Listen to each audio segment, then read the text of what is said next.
இன்றைக்கி நம்ம பார்க்க போகிற ரெசிபி கத்திரிக்காய் காரக்குழம்பு. அதுக்கு தேவையான பொருட்கள் கத்திரிக்காய், தக்காளி, வெங்காயம். கத்திரிக்காவை கொஞ்சமாக காம்பை நீக்கிட்டு 4 நறுக்கி வச்சுக்கோங்க.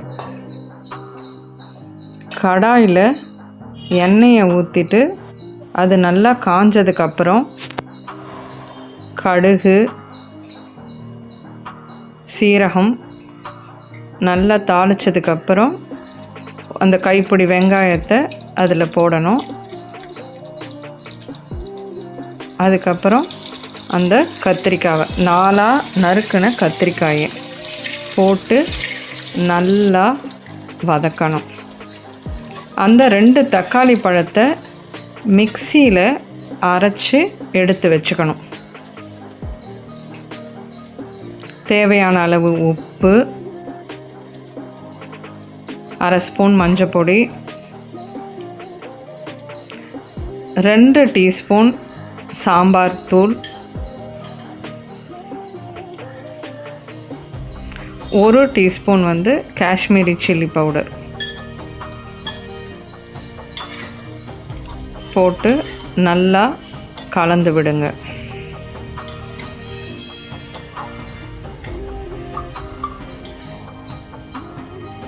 அதுக்கப்புறம் அந்த அரைச்ச தக்காளி விழுதை அதோடு சேர்த்துடணும்.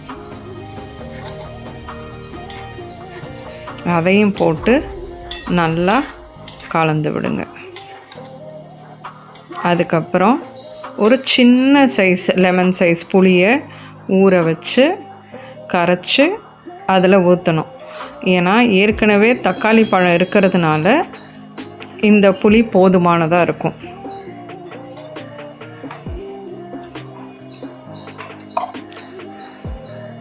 நல்லா ஒரு 5 நிமிஷம் போல் சிம்லேயே அடுப்பை வைங்க. நல்லா அது கொதித்து எண்ணெய் பிரிஞ்சு வரும்.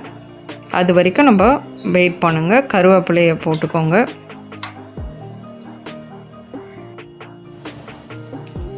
ஒரு 5-7 நிமிஷத்துக்கு அப்புறம் அப்படியே அந்த இதெல்லாம் நல்லா சுருங்கி அந்த எண்ணெயெல்லாம் பிரிஞ்சு வெளியில் வரும்.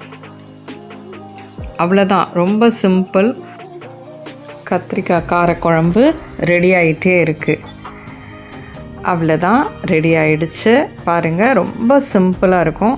புதுசாக சமையல் கற்றுக்கிறவங்க கூட இதை ஈஸியாக ட்ரை பண்ணலாம். அதனால் ட்ரை பண்ணுங்கள், எப்படி இருக்குன்னு சொல்லுங்கள்.